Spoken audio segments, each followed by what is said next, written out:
इमरान की रिहाई के लिए बड़ा आंदोलन चलने वाला है। खौफ में शहबाज मुनीर की नींद उड़ गई है। इमरान खान की पार्टी ने मोर्चा खोल दिया है। प्रदर्शन रोकने के लिए सरकार का अल्टीमेटम। अब इमरान खान के भी जो समर्थक हैं उन्होंने तय कर लिया है कि अब इस बार 14 अगस्त को भूलने नहीं दिया जाएगा।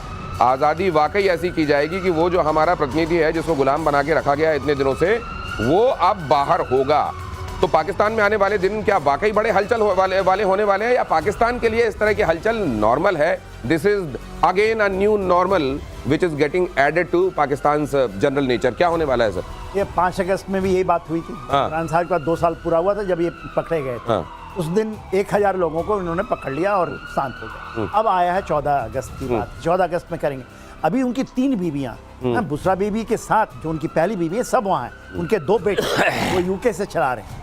क्या ये कर पाएंगे? खैबर पख्तूनख्वा से इन्होंने शुरू करना था, तो हो सकता है 7-9 जो हम कहते हैं 9 में काला दिन इन्होंने पाकिस्तान के इतिहास में वो कभी नहीं हुआ, जबकि 4 कोर कमांडर के घर तक घुस गई थी। तो ये कभी भी परिस्थितियां इतनी जल्दी बदल रही हैं पाकिस्तान में। बलूचिस्तान, खैबर पख्तूनख्वा, इन्होंने आसिम मुनीर ने इसको सप्रेस करके रखा है। 5 अगस्त अभी गई है ना, उस दिन भी होना था। 1000 को पकड़ के डाल दिया। दिनेश, वो सप्रेस स्टेट तो पाकिस्तान है ही है। पाकिस्तान जो आप खैबर पख्तूनख्वा देख लीजिए, चाहे बलूचिस्तान देख लीजिए, सिंध देख लीजिए, जो पंजाबी पाकिस्तानी हैं उन्हीं का वर्चस्व है, उन्हीं का महत्व है, और आर्मी पूरी तरह से रूल कर रही है। तो अंदर अनरेस्ट है।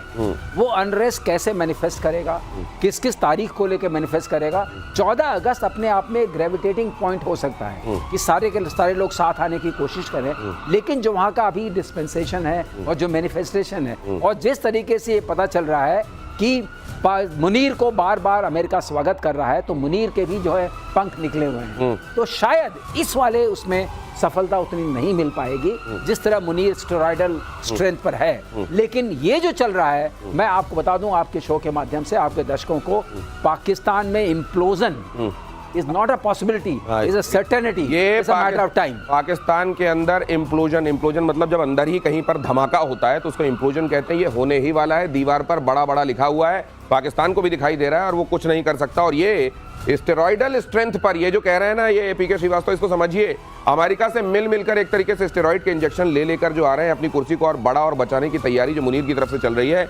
बहुत जल्द इसके साइड इफेक्ट्स भी स्टेरॉइड के आपको नजर आने शुरू हो जाएंगे। नोबेल पीस प्राइज के लिए ट्रंप की कोशिश जारी। अजरबैजान आर्मेनिया में शांति समझौता कराएंगे। मेरी वजह से दोनों देशों में शांति समझौता, ट्रंप ने कहा। दोनों देशों के बीच 40 साल पुरानी दुश्मनी खत्म होगी।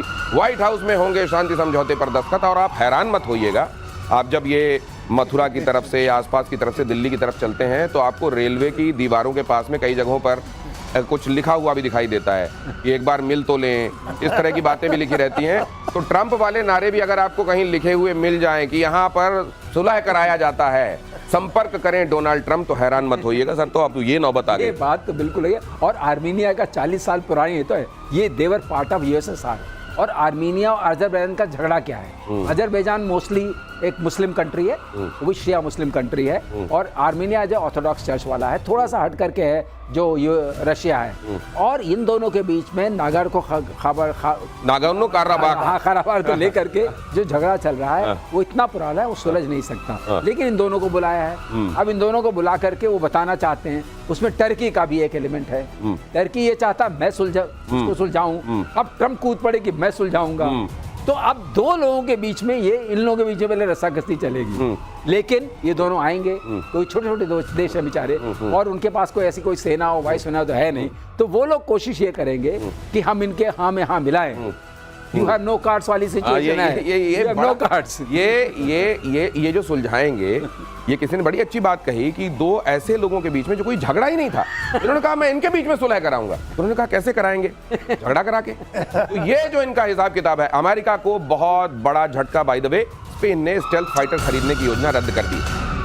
स्पेन ने लॉकहीड मार्टिन के F-35 लाइटनिंग II खरीदने से मना कर दिया है। 5वीं पीढ़ी का स्टेल्थ फाइटर जेट F-35, इस F-35 हमारे यहाँ भारत में काशी फोन लगा लेते।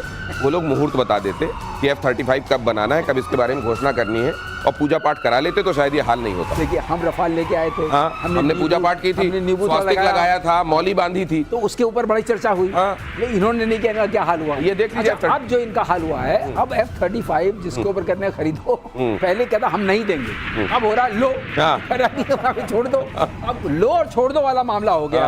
अब स्पेन ने कहा हमसे नहीं संभलेगा F-35।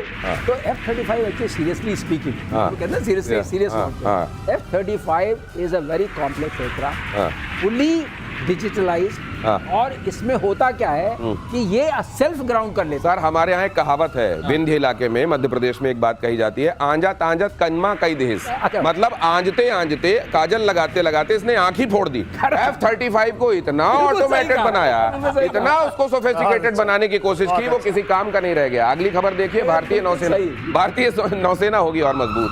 प्रोजेक्ट 75 इंडिया, पनडुब्बियां खरीदने पर विचार, 9 उन्नत पनडुब्बियों की खरीद पर विचार शुरू। यहाँ पर देखिए, ये भारत अपनी ताकत को और मजबूत करने की दिशा में लगातार बढ़ रहा है, और नेवी पर आप देख रहे हैं बहुत ज्यादा जोर दिया जा रहा है। नेवी को स्ट्रेंथन करने के लिए आप देख रहे हैं भारत की हर दिन कोई ना कोई खबर होती है जो आपको पता चलती है। इसके पीछे वजह क्या है जनरल सिन्हा? नेवी क्यों इस समय हम देख रहे हैं फोकस में? देखिए, मैरिटाइम डोमेन में यदि आप विश्व के अंदर में अपने अस्तित्व को बनाना चाहते हैं, अपने वर्चस्व को बनाना चाहते हैं, तो नेवी से ज्यादा कोई और नहीं, क्योंकि उनका जो हम फोटेला बात करते हैं ना, ये एक तरह का शहर होता है। पावर प्रोजेक्शंस के अंदर में आप कहीं भी जाते हैं, इनका मेल मिलाप, इनकी रीच, ये एक शहर को आप लेके जाते हैं। जैसे हम मान लीजिए अभी नाम आया था ना कि हम जॉर्जिया पहुंच गए, हम साइप्रस पहुंच गए, तो आप एक शहर को लेकर के कैपेबिलिटी के साथ पहुंच जाते हैं। तो आप अपनी स्ट्रेंथ भी शो करते हैं, आप अपना कल्चर भी दिखाते हैं। इसी को कहते हैं मैरिटाइम डिप्लोमेसी। इसके अंदर में पूरा आपका ये एक मिश्रण है जो आप करते हैं। और हमारी अरिघाट नहीं है, अरिघात है, इसको प्लीज सही कीजिए। और हमारी जो नेवी है, जो ब्लू वाटर नेवी, हम बहुत सपना देखते थे, उसको हमने पा लिया है। 239 शिप्स हैं हमारे पास, ठीक है। तीसरी बड़ी संख्या में हम निकल के आ रहे हैं, जो कि हम इवन रशिया से बड़ी मैरिटाइम डोमेन में हम कर रहे हैं, ठीक है। और हमारा रीच देखिए ना, इंडियन ओशन रीजन। अरे आपको एक मजेदार खबर दिखाता हूं, टाइम कम है इसलिए देख लीजिए जरा वो खबर। कर्ज लेने के बाद पाकिस्तान IMF को गच्चा दे गया, आधे आर्थिक लक्ष्य पूरे नहीं कर पाया पाकिस्तान। कोई राज्य सरकार 1.2 ट्रिलियन नहीं बचा सकी, कंगाली से उबरने के लिए दिया था ये बेल आउट पैकेज। अब इसके लिए जो शर्तें थी सर, ये इनको मालूम है कि नहीं कर पाएंगे, फिर भी तो देते हैं। हाँ कर देते हैं। आज तक कभी शर्तें पूरी नहीं कही। ऐसा कोई ठगा नहीं जिसको इन्होंने ठगा नहीं, ठगा नहीं। इनकी तो रीति चली आ रही, आज तक कभी पूरा नहीं किया है। काम को करो नहीं और काम से डरो नहीं, और उसमें लोन ले लो। और लोन देने वाले के ट्रम्प बैठे ही हैं, रीट चले गए, सर लोन दे दिया, लोन आ गया। और जहां तक वो बात आई P-75। वैसे सर एक बात बताऊं, उधार लेने वालों का चरित्र यही होता है, कभी भी देखिएगा। मैं तो 5 तारीख को लौटा दूंगा, तनख्वाह आने दे लौटा दूंगा। हमारा अपना अनुभव ये है, और ये पाकिस्तान तो इतने बार आपको सीख दे चुका है IMF वालों, लेकिन आपकी मर्जी है, दो और लुटा दो। बहुत धन्यवाद सर आपका यहाँ चर्चा में पधारने के लिए। धन्यवाद सर, जय हिंद।